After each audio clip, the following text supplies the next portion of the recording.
sa lumang tipan po sa aklat ni Ezekiel. Kabanatang 47, chapter 47. Ezekiel, chapter 47. Pagkatapos po ng Jeremias, ito po ang aklat ni Ezekiel. Kaya tayo po ay magpasimula sa mga unang mga talata. Nais ko po na kayo ay sumunod mabuti sa ating babasahin ng mga talata sapagkat tayo lubos na makasunod sa ating pag-aaralan ngayong umaga. Ezekiel 47, tayo po ay magpasimula sa unang kabanata o talata. Bumalik kami sa pintuan ng templo. Sa ilalim nito ay may agos ng tubig papunta sa silangan. Ang templo ay paharap sa silangan. Ito'y nagmumula sa gawaing timog na bahagi ng templo, sa gawing timog ng altar. Lumabas kami sa pintuan sa gawing ilaga at iniligid niya ako papalabas sa pintuan sa gawing silangan. Doon ay may mahinang agos ng tubig mula sa gawing timog ng hagdanan. Nagtuloy kami sa gawing silangan. Verse 3, may hawak siyang panukat. Sumukat siya na 500 metro. Pagkatapos lumusong kami sa tubig na hanggang bukong-bukong. Sumukat uli siya ng 500 metro. At nang lumusong kami sa tubig, ito'y hanggang baywang. Sumukat uli siya ng 500 metro, ngunit yaon ay sanang ilog at hindi na ako makalusong. Malalim ang tubig at kailangan languyin upang matawid. Sinabi niya sa akin, tao, tandaan mo ang lugar na ito. Naglakad kami sa pangpang ng nasabing ilog. Na ako'y pabalik na, nakita ko ang makapal na puno sa magkabilang pangpang ng ilog. Sinabi niya sa akin, ang tubig na ito ay papunta sa dakong silangan hanggang dagat na patay. Pag-abot nito sa dagat na patay, malinis ang tubig nito. Lahat ng lugar na maagusan nito ay magkakaroon ng lahat ng uri ng hayop at isda. Pagdating ng agos nito sa dagat na patay, magiging tabang ang tubig ng dagat. Lahat ng lugar na abutin nito ay magkakaroon ng buhay. Ang Ezekiel 47 po na ating mga binasa mga talata, nakapaloob sa kabanatang ito, mga talata natin binasa ay may sinasabi patungkol sa paghahanda at paglilingkod ng mga punong kahoy ng buhay ng Diyos at ng kanyang mga mananagumpay. Yung po mga talata natin binasa, it describes the preparation and ministry of God's tree of life and His overcomers. Dito po natin mapapansin na inihanda ng Diyos ang kanyang mga mananagumpay. Kapag binanggit ng Diyos ang mga mananagumpay, ang ibig po sabihin, ito ang mga taong tumanggap kay Kristo at sila'y nagpatuloy sa kanilang buhay Kristiyano. Hindi po sila tumigil nung tanggapin nila si Kristo sa kanilang puso at doon ay naupo na lamang at naghintay sa muling pagbabalik ng Diyos. Sila po ang mga mananagumpay. Ito naging tinawag sa kanila sapagkat sila po ay nagtagumpay. Meron silang pinagtagumpayan. Kaya hindi po sila nanatili sa kanilang kalagayan kung sila ay nadapa. Sila po ay muling tumayo at nagpatuloy sa kanilang paglakad sa buhay Kristiyano. Kaya sa Ezekiel, Kabanatang 47, mga talata natin binasa, dito po natin makikita ang paghahanda ng Diyos sa mga taong ito na kanyang binanggit. At nais ko pong suriin natin ang mga talatang ito at tignan natin ang mga simbolo ng mga bagay na binanggit dito sa mga talatang ito. Sinabi, bumalik kami sa pintuan ng templo, the house. Ang bahay po dito na binabanggit, ang sinisimbolo nito ay ang walang hanggan templo ng Diyos. Listen, meron pong babanggitin dito. Babanggitin ko po ang tahanan o ang bahay o ang templo, ang pintuan, ang tubig na umaagos mula sa templo, at yung pong forefront of the house, yung pasukan po ng bahay. Lahat po ng ito ay merong mga sinisimbolong mga bagay na kailangan natin malaman bago po natin talakayin lubusan ang ating pag-aaralan. Ang bahay po dito, o yung templo na binanggit, ito po ang walang hanggang templo ng Diyos, which is the Messiah.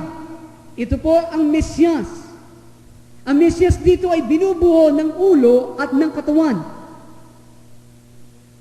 Ang kordero at ang kanyang babaeng pakakasalan. Ito po ang banal na syudad, ito ang bagong Jerusalem.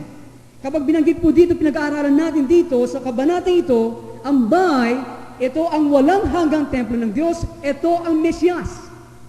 Na binubuo ng kanyang katawan, walang iba kundi tayo pong lahat na sumampalataya sa Kanya, at ang ulo, walang iba kundi si Kristo.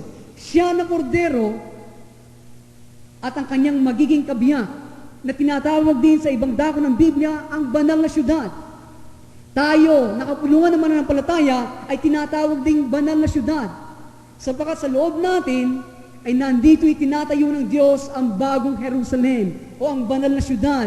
Napag-aralan po natin ang banal na syudad ay nandito.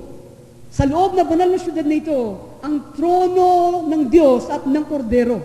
Merong external panlabas na bagong Jerusalem at meron ding internal panloob na bagong Jerusalem na tinatayo ng Diyos ngayon sa ating mga puso at buhay. Maliwanag ko ba? Kaya, the house o ang bahay dito na binabanggit, ito po ang walang hanggang templo ng Diyos. Ito ang Mesyas na binubuo ng ulo, na siya ang ulo at ang katawan. The door na sinasabi dito, sila'y nagpasok sa isang pintuan o lumabas sa isang pintuan. The door is the Lord Jesus, the Messiah. Ang ating Panginoong Jesucristo na Mesyas, siya ang pintuan. Ang tubig, it refer to the Holy Spirit of God. Okay? Ito po ay patungkol sa banal na Espiritu ng Diyos na binabanggit dito ay ang tubig na umaagos mula sa bahay o templong ito. Yung pong pasukan ng bahay, ito po ang lokasyon kung saan nakatayo ang mga haligi ng templo.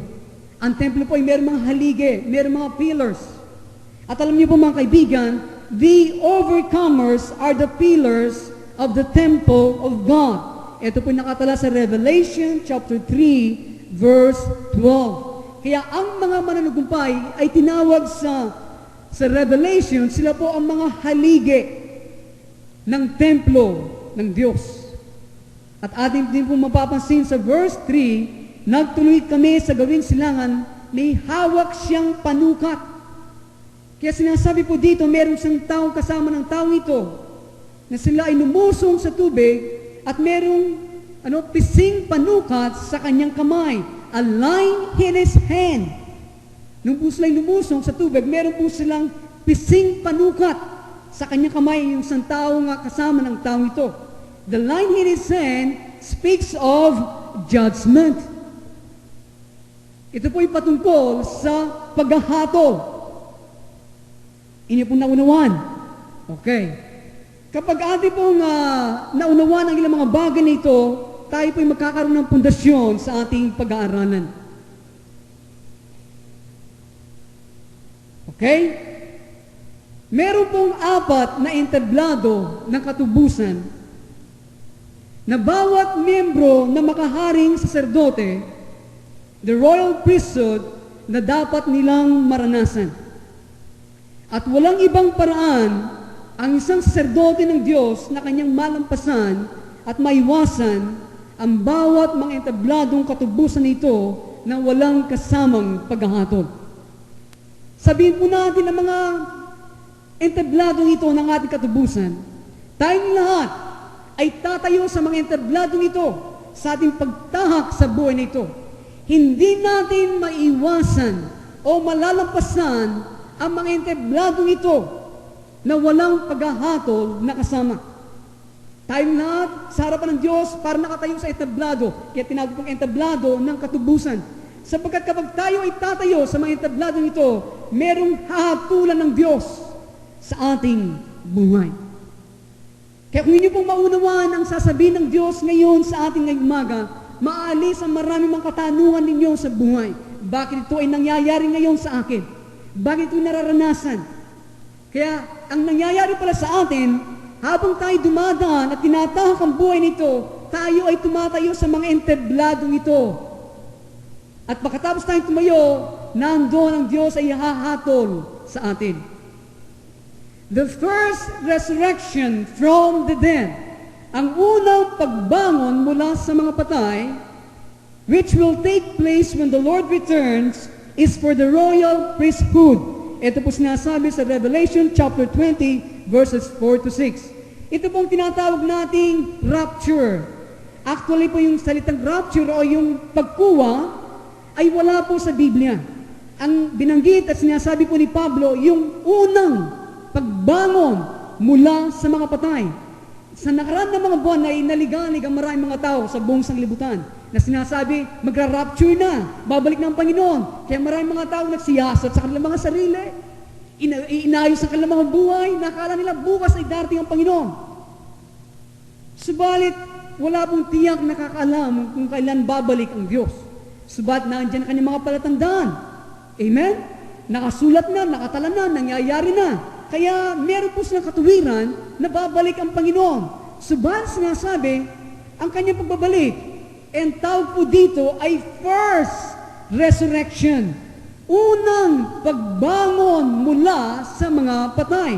At ang unang pagbangon na ito ay para sa mga makaharing saserdote na sinasabi ng Biblia, the royal priesthood. Para sa mga overcomers, para sa mga mananagumpay. Nandiyan ba kayo? This is not a resurrection to judgment. Hindi po ito para tayo muling buhayin at tayo hatulan. No! Ang unang pagbangon ay hindi para tayo hatulan. Kung merong unang pagbangon, merong pangalawang pagbangon. Yung second resurrection na sinasabi. Yung pong second resurrection ay magaganap pagkatapos ng 1,000 taon pagkatapos ng unang pagbangon. Yung tinatawag nilang millennium. Okay? At yung pong pangalawang pagbangon, ay yung second resurrection, ito po ay dito yung ating mapapansin na ang ating Panginoong Jesucristo ay kanyang paghiwalayin ang masama at ang mga matutuwid. At dito, magbibigay sulit ang bawat isa sa kanilang mga ginawa. Dito, ang mga Kristiyano, ang lahat ng kanilang ginawa, kung ito ay kahoy, kung ito ay dayami, lahat ay masusulok sa pangalawang pagbangon. But each member of the first resurrection of necessity is judged before the resurrection. Kaya, ang bawat membro ng mga makaharing saserdote sa unang pagbangon ay kailangan ng mahatulan bago maganap ang unang pagbangon. Ang lahat ng nakaunawa ay magsabi ng Amen. Amen? Amen? Kaya sa unang pagbangon, yung lahat ng makakasama dito ay kailangan ng mahatulan. Sa unang pagbangon po ito magaganap. Ang mga membro ng mga makaharing saserdote ay magbabalik dito sa lupa. Ito pong mangyayari. Magbabalik dito sa lupa mula sa langit kasama ang Panginoong Jesus. Sila'y bababa dito sa lupa upang kunin ang kanilang makalupang katawan. Ito po ang dahilan. Pagkatapos po sila'y tataas muli in a state of glory na makakasama ang Panginoon doon sa walang hanggan. This is the first resurrection from the dead. Ito pong muling pagkabuhay, this first resurrection, ito pong muling pagkabuhay ng mga witnesses, yung pong mga nagpatutuo kay Kristo. Sila ang mga judge, sila po ang mga hukom. They will judge angels and men. Sila ang mga hari, sila ang mga saserdote ng Diyos.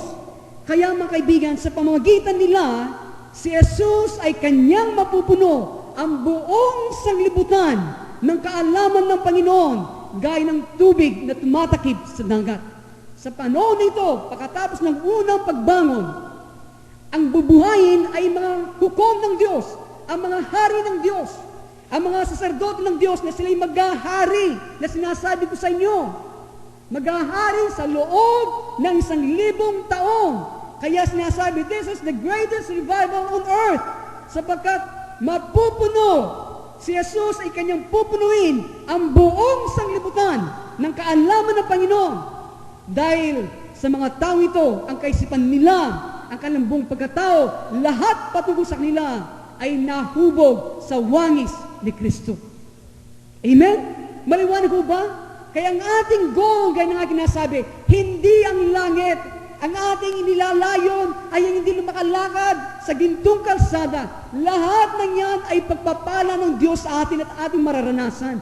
Subalit ang mga makaharing sardote ay muling bababa dito sa lupa upang kunin ka ng makalupang katawan. Sila magiging hukom ni Kristo. Sila magpapairal ng katarungan ng Diyos. Kaya mga kaibigan, mga magulang, ito ang nais maabot ni Pablo, na sabi niya na sana ako'y maabot ko ang unang pagkabangon sa mga patay. Kaya ngayon mga kaibigan, tayo ay inihanda ng Diyos sa panahon na ito. At tayo po ay mapalad bilang mga Kristiyano na atin na nadidinig ang plano ng Diyos sa inaharap. Ang lahat ng nakaunawa ay magsabi ng amen sa oras na ito. Okay? Kaya, kailangan ang paghahatol sa bawat saserdote ng Diyos. Ang kanilang paghahatol ay dapat matapos, naganap at kumpleto bago dumating ang unang pagbangon. Kung hindi siya pwede mag-participate sa first resurrection. Nandiyan ba kayo? Kailangan tayo ng mahatulan sapagkat sa unang pagbangon, this is not for judgment. Kaya dito sa lupa, ginagawa ng Diyos, ginaganap niya, kinokompleto niya ang paghahatol sa ating mga buhay. Kaya ngayon marami nagtatanong, bakit kaya sunod-sunod mga kapighatian? Pagtitiis na aking hinaharap. Remember, God is preparing us for eternity. What is 30 years compared to eternity? What is time today compared to eternity na nihanda ng Diyos sa atin? Kaya hindi na po kayo magtataka. Sa mga kapighatian, yan ay paghahatol ng Diyos sa atin, sa ating pagkatao, sa ating mga asal, sa ating mga karakter. Ginaganap na niya ang kanyang paghahatol para tayo makasama sa unang pagbangon. Sana po huwag kayong masatisfied. Sinasabi ng Diyos sa atin ang kanyang buong banana. Sinasabi nga, the whole banana. Ang buong saging sinasabi niya, binibigay sa iyo. Ang kailangan mong gawin, Lord, I want the whole banana. Nais ko ang lubusan na yung katubusan. Hindi lang makarating sa langit. Ito ang goal ng maraming Kristiyano ngayon. Umiikot lang ang kanilang panaginip, ang kanilang nilalayon sa kalangitan. Lumakad doon, maging Superman. May pakpak. Hanggang doon lang sa spiritual world. Subalit ang sinasabi ng Diyos sa inyo at sa akin, sumulog ka pa. Meron pa akong higit dyan na plano para sa iyo. Okay? Kaya the first judgment ay dadalhin tayo sa tubig hanggang bukong-bukong. Ito po sinabi. Gaya na po ng aking nasabi kanina sa Ezekiel 47, nagtuloy kami sa gawing silangan. May hawak siyang panukat o pising panukat, speak of judgment. Sumukat siya ng 500 metro. Pagkatapos lumusong kami sa tubig na hanggang bukong-bukong. Yun. Ito pong unang paghatol. Waters to the ankle. Waters to the ankles, yung pong tubig hanggang bukong-bukong, ito po ay kumakatawan sa pasimulang yugto, baitang, hakbang ng programa ng Diyos sa ating kaligtasan. Okay? Ito po ang unang pasimula o hakbang ng programa ng Diyos sa ating kaligtasan. When we receive Jesus in our hearts, Nung po tanggapin natin si Kristo sa ating puso, kanina dumalang si Pastor Anthony, nagpatanggap siya nang nais tumanggap kay Kristo na kanilang sariling tagapagligtas at Diyos sa kanilang buhay. Ito po ang pasimula ng hakbang ng ating programa ng Diyos sa ating katubusan. Okay? Subalit, gaya ng ating nabasa, hindi nagtapos doon. May programa ang Diyos na dapat nating tapusan. Kaya, when we receive Jesus, we are to come out of Egypt. Kapag ating tinanggap si Kristo, kagad labas sa Egypto. Egypt symbolizes the world. Kaya, dapat po tayong magsisi kung paano natin ipinamuhay ang ating buhay noon, nung tayo po ay nasa mundo pa. Ang naghari sa atin noon ay ang lust, ang pita na laman, malis, masamang mga hangaring, covetousness, kasakiman, hatred, puot, envy, at iba pang aspekto ng espiritu ng sanglibutan naghari sa atin na kailangan nating pagsisihan sa ating mga buhay. The first judgment, ang unang paghatol, is a judgment on the world. Ang unang paghatol ay paghatol sa sanglibutan na nasa atin. As was true of the Passover, ang kapangyarihan ng dugo ng Mesiyas, ginagawang pong posible para sa atin na makalabas sa sanglibutan at pumasok sa kaharian ng Diyos. Alam natin ang kasaysayan ng bansang Israel. Sa pamagitan ng dugo ng kordero, ito ang naglabas sila sa kanila sa bansang Ehipto at patungo sa lupang pangako. Ganito rin ang ginagawa ng Diyos sa pamagitan ng dugo ni Kristo. At ang kapangyarihan nito, gagawin posible na tayo makalabas sa sanglibutan. We receive a portion. Tayo po ay tumanggap ng hilang bahagi ng Espiritu ng Diyos kapag ating iniwan ang sanglibutan. Okay? Tinanggap po natin ilang bahagi o porsyento ng Espiritu ng Diyos nung ating iniwan ang sanglibutan sa pamagitan ng pananampalataya natin kay Jesus, sa pamagitan ng ating pagtawag sa Kanyang pangalan, at sa pamagitan po ng bautismo ng tubig. Kaya sa pamagitan po ng mga bagay na ito ay ating naiwan ang sanglibutan.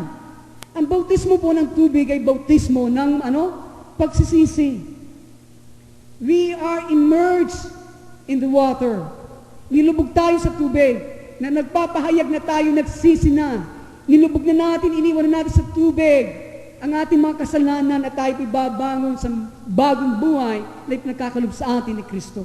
Ipinapahayag natin na tayo ay tumatalikod na sa sanglibutang ito. Okay? Sino po sa inyo nabautismo na ng tubig? Okay, marami po sa atin at ilan sa atin hindi pa. Siguro aking pong a-announce sa inyo na ilang mga ordinary days tayo po magkakaroon ng baptism of water para tayo magpahayag na tayo ay tumalikod na sa sanglibutang ito. People today, in many instances, are not living the world when they receive Messiah, Jesus. Marami po sa mga tao ngayon na tumanggap kay Kristo. Sana po kayo hindi kabilang dito. Sa maraming pagkakataon, ay hindi nila iniiwan ang sanglibutan nung tanggapin nila si Kristo sa kanilang mga puso. They are sitting in Egypt. Sila po ay nakaupo sa Egypto at kanilang inaangkin na sila ay pinawalang sala sa pamagitan ng pananampalataya, subalit sila pa rin ay nakaupo sa Egypto. Minsan nakikisabay pa sa mga tao sa sanglibutan, ayaw maiwanan sa mga ugali, sa mga moda, sa trend ng sanglibutan. Alam niyo po, they are practicing a dead faith, faith that does not have enough life to move them out of the world. Ang kanilang ginagamit ay patay na pananampalataya na walang sapat na buhay upang sila ilabas sa sanglibutan. Ang unang paghahatol, ito po ay sa sanglibutan. Kung tayo ay totoong nagsisi, ating aalisin, ating wawalsin ang lahat ng kasalanan palabas sa ating tahanan. At ang gagawin ng Mesiyas, tayo ay kanyang tatanggapin. Tayo po ay kanyang tatanggapin. Tatanggapin niya ang ilang porsyento ng walang hanggang buhay ng Diyos na sino man ang gumawa nito. Kaya ito po ang tubig hanggang sa bukong-bukong, unto the ankle. Kaya kapag meron tayong iniwan, meron namang kapalit ng Diyos. Okay? Laging may kapalit. Okay, basahin pa natin ang talata natin binasa kanina. Hanggang saan siya dinadala ng Panginoon. Sumukat uli siya ng 500 metro at nang lumusong kami sa tubig, ito'y hanggang baywang na. Dito parang nag-shortcut ang author na nagsaling ito sapagkat ang susunod na pagsukat in the English version, ang susunod, it brings us the waters to the knee. Hanggang sa tuhod ang tubig. Hindi po muna sa baywang o sa balakang. Ang pangalawa, sila po'y umabot hanggang doon. Ang tubig hanggang sa tuhod. Okay. The first judgment is on the love of the world that is in us. Ang unang paghatol ay ang ating pag-ibig sa sanglibutan na nasa ating puso. The second judgment is on the satanic nature that dwells in our flesh. Ito po ang pangalawang paghahatol. Ang makademonyong likas na nanahan sa ating laman. Ang banal na espiritu ay kumikilos sa isang totoong Kristiyano. Okay? Ang banal na espiritu ay kumikilos sa isang totoong Kristiyano. Kaya ang banal na espiritu ay hindi kikilos sa isang hindi tunay na Kristiyano. Siya'y bibigyan ng tagumpay sa ibabaw ng kasalanan. Ang mananampalataya ay kailangan niyang patayin ang kasalanan sa pamamagitan ng kapangyarihan ng banal na espiritu.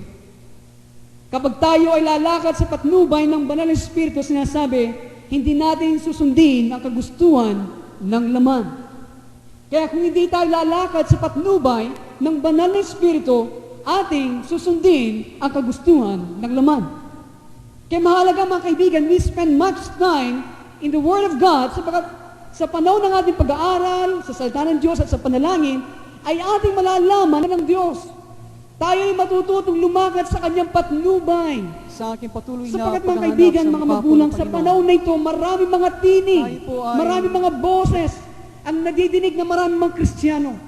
Kung hindi natin ma-differentiate o hindi natin malalaman ang pagkakaiba ng mga boses natin nadidinig, tayo, ang tendency nito, tayo lalakad sa patnubay at kagustuhan ng ating sarili lamang. Nandiyan ba kayo?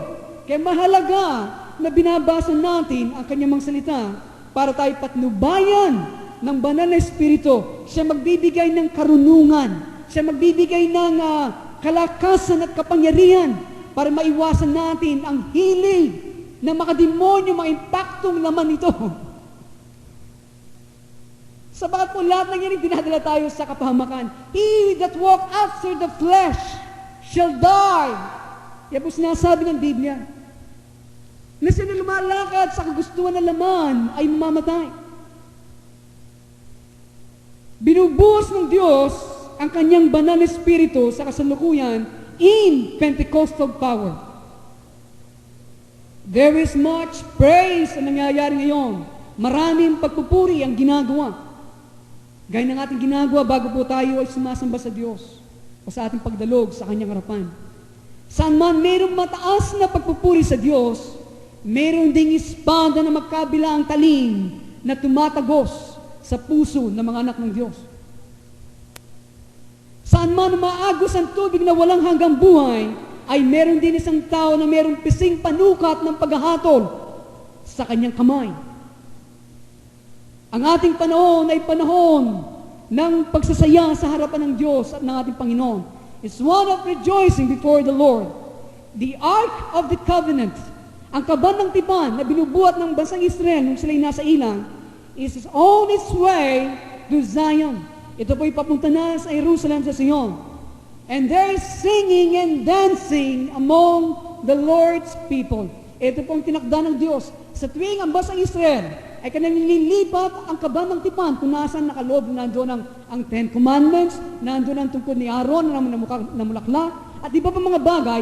Kapag ito ay kanilang binubuhat, ang utos ng Diyos, ito ay sila'y sumayaw, umawit, magdiwang sa harapan ng Panginoon. It is a time of worship and gladness of heart.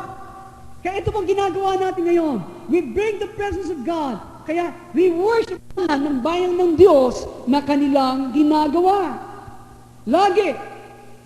There is much praise. Merong mataas na pagpupuri. Subalit sa kabila noon, merong espadang makabilang talim na tumatagos sa mga puso ng mga binanan. Dahil po ang kautusan, the covenant is in the ark. Yung pong 10 utos ay nakapaloob sa kaban ng tipan, and the covenant is the moral law of God. The presence of the ark of the covenant, ito po nagiging dahilan ng ating kaaway, ay tumatakbo. The ark brings the judgment of God against the works of Satan. The waters to the ankles signifies, ito po ang tubig hanggang dito sa bukong-bukong, sinasabi ito sa atin, our coming out of the world, na tayo lumalabas na sa sanglibutan. Our feet no longer are planted in the world. Ang ating mga paa ay hindi na nakatuntong sa ibabaw ng sanglibutan. Ang lahat ng mga tao o mga Kristiyano na ang tubig ay hanggang bukong-bukong na ay magsabi ng Amen. Iisa lang ata. Ang ibig ko sabihin ay hindi pa tayo nakakabot ang tubig ng walang hanggang buhay ng Diyos, ay hindi pa nakabot hanggang dito sa bukong-bukong natin. Ang gaya bang talampakan? Saan kaya? Hanggang saan na kaya nakabot ang tubig na ito? O ang ating mga paa ay nasa o nakapatong pa sa sanglibutan? Mamaya natin babanggitin ang mga bagay sa sanglibutan. The waters to the knees. Ang tubig hanggang sa ating mga tuhod, it portrays our walking in the Spirit. Nilalarawan po ang ating paglakad sa Espiritu. We are not serving Satan anymore. Hindi na natin pinaglilingkuran sa Satanas. Sapagkat for all sin proceeds from Satan. Lahat ng kasalanan ay nagmumula kay Satanas.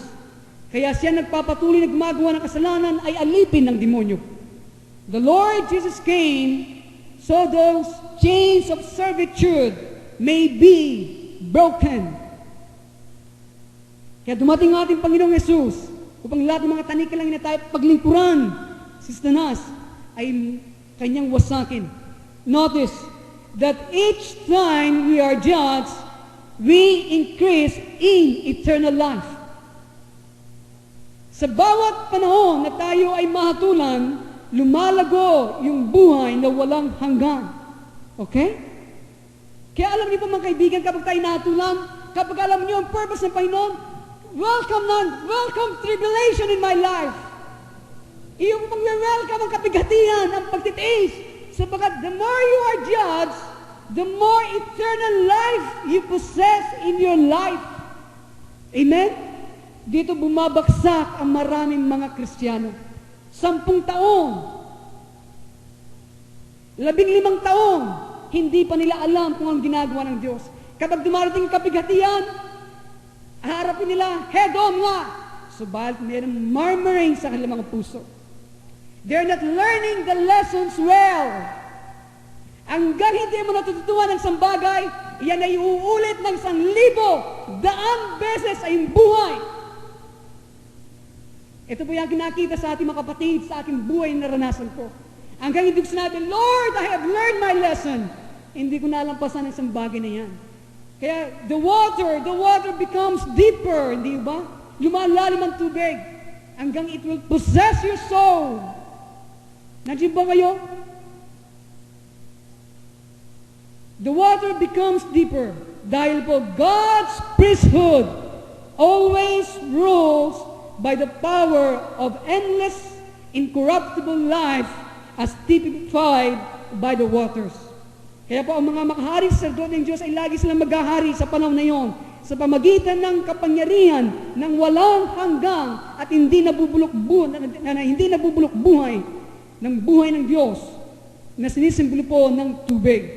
Ito po ay mahalaga na ating malaman. Okay, the first judgment is on the world. We are to leave the world. Ito pang unang paghahatol. Ito ay sa sanglibutan. Kailangan natin iwanan ang sanglibutan. Ang tanong, Pastor, kanina po sinasabi ang sanglibutan. Ano po ang sanglibutan? Ang sanglibutan na binabanggit ng Biblia ay hindi po yung lupa, hindi po yung mga halaman, mga punong kahoy. No, this is the world na sinasabi ng Biblia na ating iwan. The world na binabanggit dito is the world system. Ang sistema ng sanglibutan. Ang kaisipan ng mga tao sa sanglibutan. Ang kaparaanan, mga ginagawa ng mga tao sa sanglibutan. Ito po ang dapat nating iwan. Nandiyan ba kayo? Ang mga tao, mga kaparaanan ng mga tao wala sa Diyos. Gaya lang sa opisina, usurping for power upang sila makataas ng posisyon. Kailangan nilang yurakan. Yung palangka system, naghahatakan. Subat sa isang Kristiyano, hindi ang kaparaanan na tayo maitaas ng Diyos. Ang kaparaanan ng Diyos ay magpakumbaba. At sino nagpapakumbaba, iyan yung tinataas ng Diyos. Amen? Ito ang sistema ng sanglibutan. Yan ay dapat nating iwan. At ilang sa inyong mga buhay, mga matagalang Kristiyano, ang sanglibutan ay nakagapon na sa inyo. If you did not spend 4 hours a week in your need, praying and beseeching God, ang sanglibutan ay gumapong na sa inyong puso. Sinasabi ko, 4 hours lang, sa loob ng isang linggo, na hindi nyo ginugol sa Panginoon, ang sanglibutan ay nasa puso na. Gumapang na. Meron ng ugat sa inyong mga pagkatao. The second judgment is on sin. We are to forsake sin as the Lord enable us. Kailangan natin taligdan ang kasalanan habang tayo ay binibigyan ng kakayahan ng Diyos. And the third judgment, ating pong basahin, Ezekiel 47. Ito pong pangatlong paghahatol. Sumukot uli siya ng 500 metro at lumusong kami sa tubig. Ito'y hanggang baywang, hanggang balakang. The third judgment is on our self-will. Dito po bumabagsak ang maraming Kristiyano. On our self-will. Sa ating mga sariling kalooban. The ankles, yung bukong-bukong, it signifies, ipinapakita sa atin, we are no longer standing on the world. The knees, hanggang tuhod, it portrays, nilalarawan our walk in the Spirit. And the loins, sa Ingles, ang balakang, it speaks of, sinasabi sa atin, of our strength and reproduction. For man's strength is in his loins. Ang kalakasan ng isang tao ay nasa dito kanyang balakang. Dito yung pababa. At dito rin siya, nandito rin kanyang pagbubunga. Ang pag-aatol ay dapat umabot hanggang doon sa baitang ng ating kalakasan at pagiging mabunga. Pansinin po ninyo ang line of thoughts na aking ipinapahayag. Ito naman ang mga solusyon. Ang kapangyarihan ng dugo ng Diyos, ng ating Panginoong Jesucristo, tinapos ang unang paghahatol. Ito ang sanglibutan na nasa atin. Ang karunungan at ang kapangyarihan ng Espiritu ng Diyos na gumagawa sa ilalim ng kapangyarihan ng dugo ni Kristo, tinapos niya, it accomplishes. Ang pangalawang paghatol, ito po ay sa kasalanan. Pangatlo, the patient, faithful bearing of our personal cross accomplishes the third judgment. Ang matapat nating, matyagang pagpasan ng ating mga personal na makrus ay tinatapos yung pangatlong paghahatol. Nandiyan po kayo? Anong inahatulan sa pangatlong paghahatol? Our self-will. Maraming mga Kristiyano, alam nilang kagustuhan ng Diyos, iginigit pa rin nila ang kanilang kagustuhan. Etong nais ng Diyos sa kanilang tahakan, isang daan na makipot, gusto nila yung maluwang, nandun na lahat ng sarap ng sanglibutan. Ang nais ng Diyos sa itong tahakan natin, iginigit mo pa rin ang iyong kalooban. Kaya ang pangatlong paghahatol ay dadali ka ng Diyos. At ating mapagtagumpayan, ang pangatlong bagay nito ay sa pamagitan lamang ng ating matyagang pagpasan, matapat na pagpasan sa ating mga personal na mga krus. Sabat habang binubuhat mo yung krus, hindi yung kalooban mo nasusunod. Hindi ba? Kapag umiiral yung kalooban mo, nandiyan ang krus na pinapapasan ng Panginoon sa iyo. Meron pong kokonting bilang mga mananampalataya na nagpupunyaging sumulong sa Espiritu para pagtagumpayan ng kasalanan. At lalong merong kokonting bilang na mga mananampalataya na matyagang pinapasan ang kanilang mga krus at sumusunod sa Panginoon. Alam po ninyo, ang layunin ng Panginoon na kanyang pinapapasan ang ating mga personal na krus ay para yung ating sariling kalooban ay mapalitan ng kanyang kalooban. Hindi ba? Nandiyan ba kayo? Ito pong purpose ng Panginoon, para yung matigas na kalooban natin ay palitan ng kalooban ng Diyos. Ang ating mga personal na krus, tinapos nito ang pangatlong paghahatol.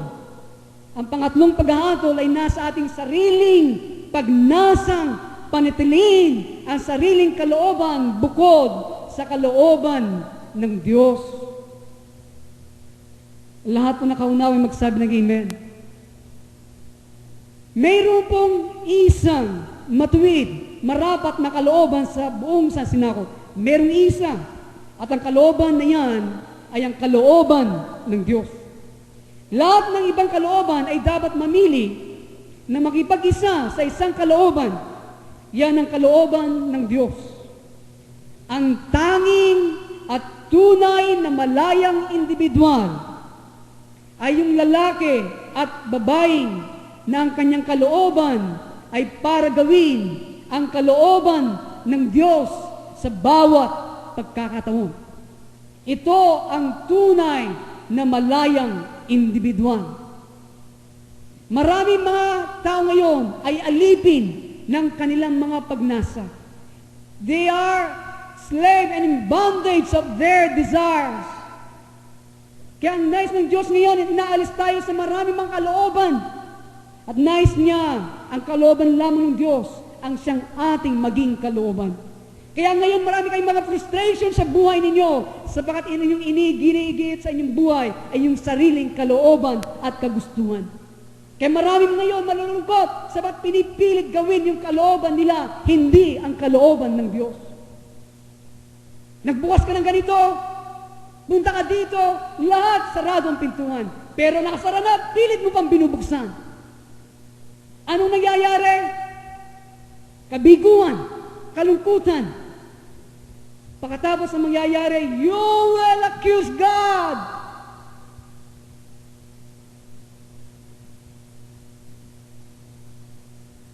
Lahat ng ibang kalooban ay dapat mamili na makipag-isa sa isang kalooban. Iyan ang kalooban ng Diyos. At kung meron pang ibang kalooban, lahat naman ito ay hindi makakabot sa presensya ng Panginoon.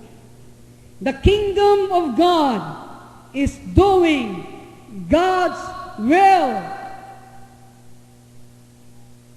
Christ is looking for 100%.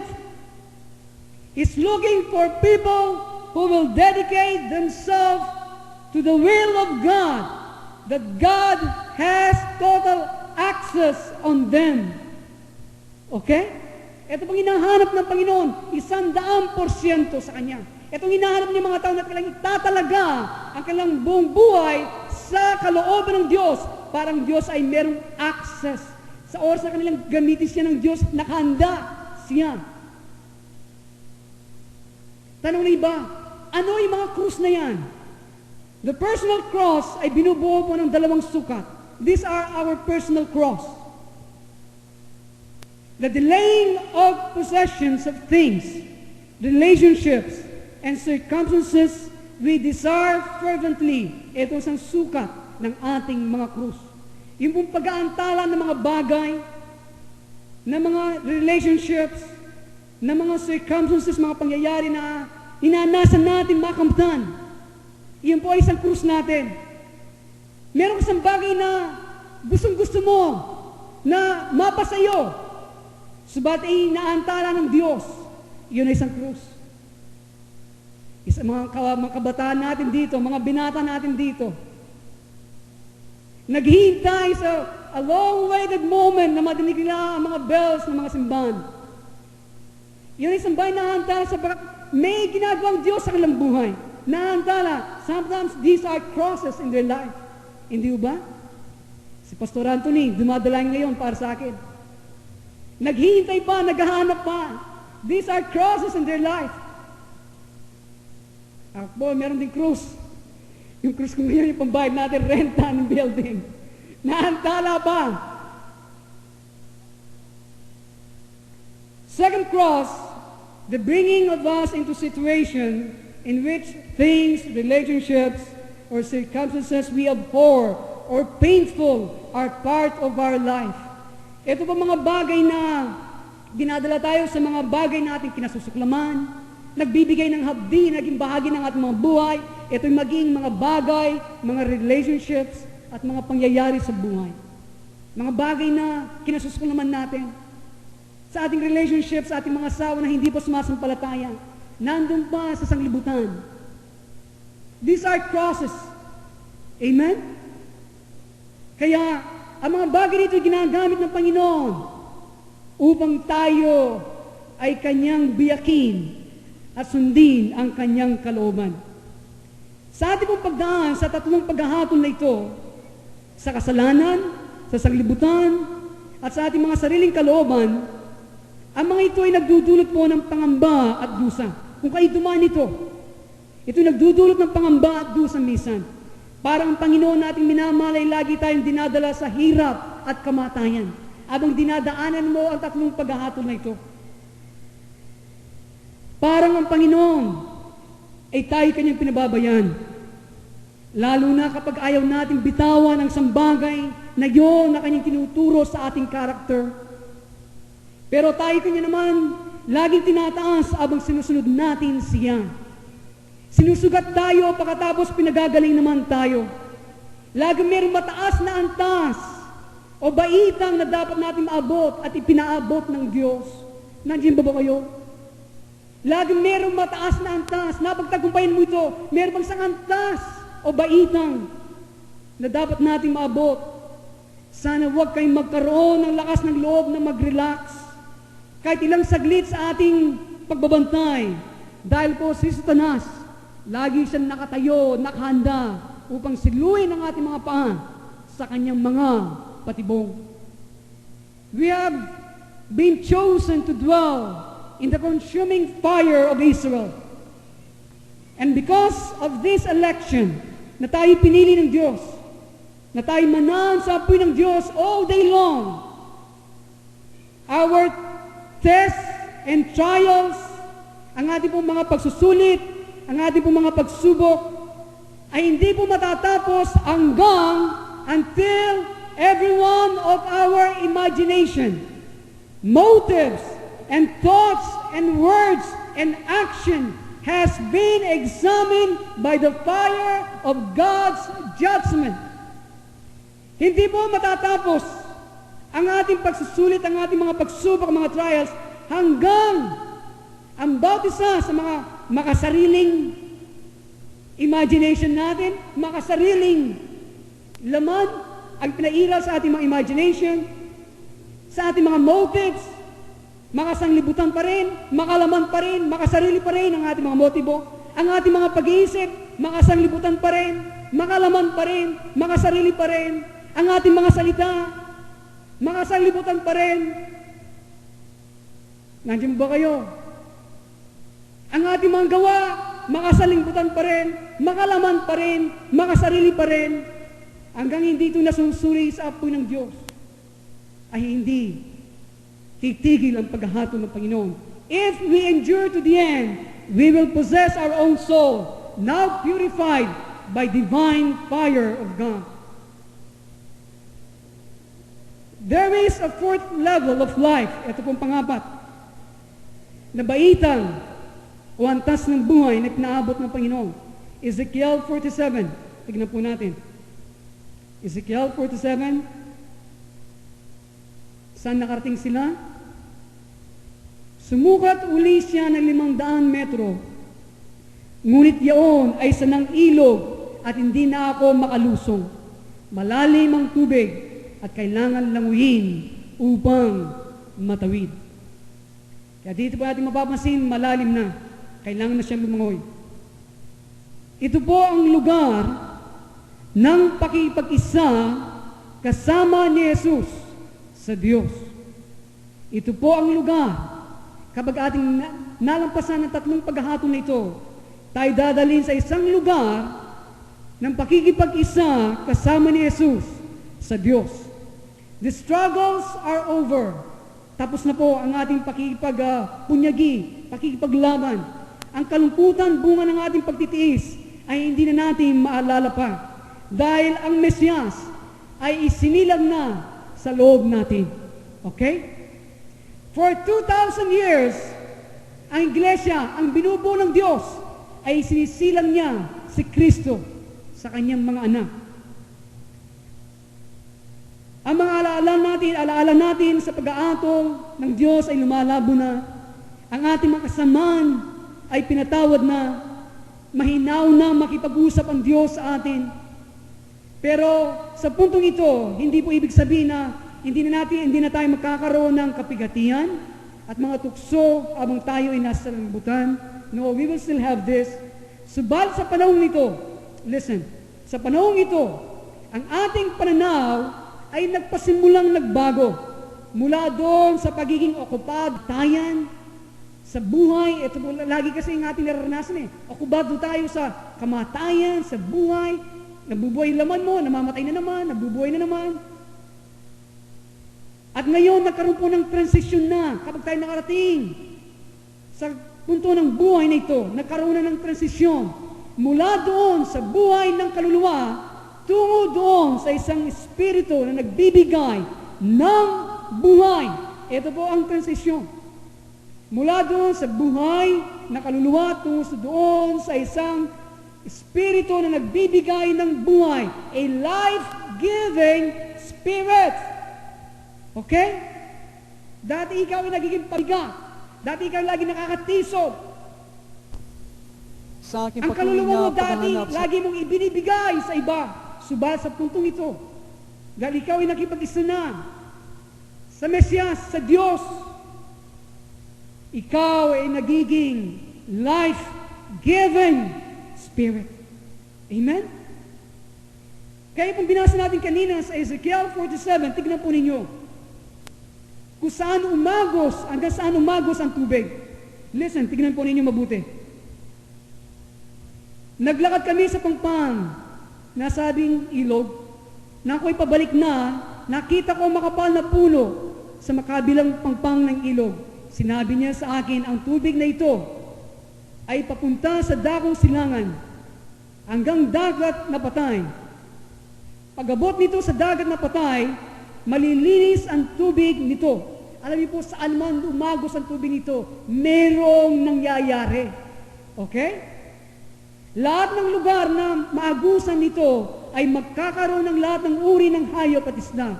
Pagdating ng agos nito sa dagat na patay, magiging tabang ang tubig ng dagat. Lahat ng lugar na abutin nito ay magkakaroon ng buhay. Magkakaroon ng buhay. Amen? Kaya lahat ng abutin ninyo, kapag umaagos na ang buhay na yan, lahat na maagusan ng tubig na yan, you will become a life-giving spirit. Kaya ito pong plano ng Diyos. At sa verse 5 po, sinabi, ibinalik ako muli sa pangpang. Ipinakita niya. Habang tayo nandito, ito yung umiikot. Ibabalik ng Diyos kapag ikaw ay nakipag-isa sa ating Panginoon. The struggles are over. Ibabalik ng Panginoon ang nakaraan mo. Ipakikita niya ang mga bagay sa nakaraan kung saan ka nagkulang. Pagkatapos, magbabalik na naman ang tubig hanggang dito sa bukong-bukong. Pataas na naman. It is a cycle. Parang spiral stairs. Paakyat ka na ng paakyat. Hallelujah! Nawa po sa umaga ito ay meron kayong natutuhan. Sana sa bawat entablado ng paghahatol ay merong mga bagay na kapalit ito sa ating buhay.